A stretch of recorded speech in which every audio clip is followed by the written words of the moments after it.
Well, the Boston Marathon, which is the most elite running event in the world, just announced that the transgender women in general, but that would be biological males who identify as women, will be allowed to race in the women's part of this year's race. This year, at least 5 transgender runners will be competing in the women's division, despite advantages they may have due to higher testosterone levels, among other potential physical advantages. What are the rules exactly? Nell Daly is a psychotherapist, and she joins us tonight. So Nell, my point really isn't to make a case against transgenderism. I strongly think that biology is real and that we shouldn't ignore it. But that's not really the point I want to make. I want to ask a series of sincere questions about what qualifies you as a biological man to compete as a woman, because there's an actual fairness question here to women. So what does that mean exactly? For the purposes of the Boston Marathon?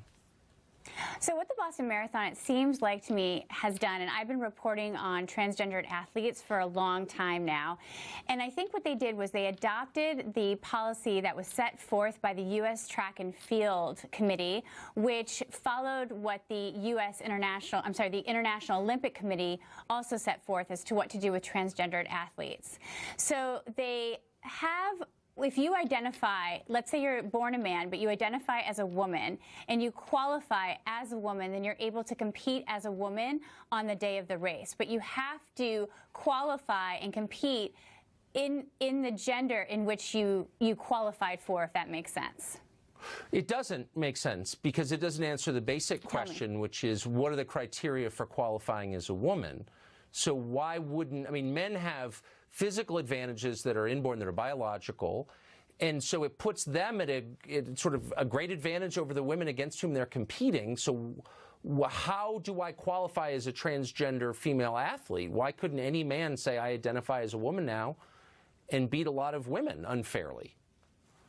Theoretically, they could. So it's not as if the Boston, it's not as if these athletic committees are necessarily asking for a full history of these athletes. If a man decided to compete as a woman and ran all those qualifying races as a woman, then on game day, they're allowed to compete as a woman. Now, the interesting fact here is that what are the criteria?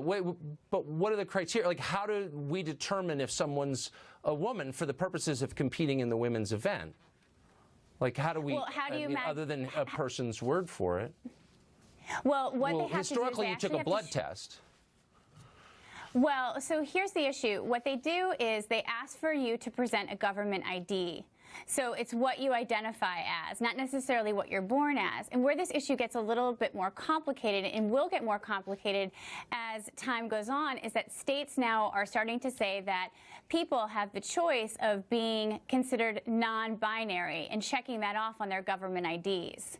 So if you have 1.4 million people now in this country identifying as transgendered, and transgender is an umbrella term for many things that fall under it, and then you start issuing, states start issuing government IDs where people can choose I get it. So there are no rules. I mean, we're just making it up as we go along, which is fine. I mean, if the purpose is to make people feel good, I get it. I'm not attacking anybody. But if there are actual prizes at stake, or jobs, or marathons, it might be nice to have some rules. Anyway, we're out of time. Nell, thank you. Good to see you. Okay. Good to see you.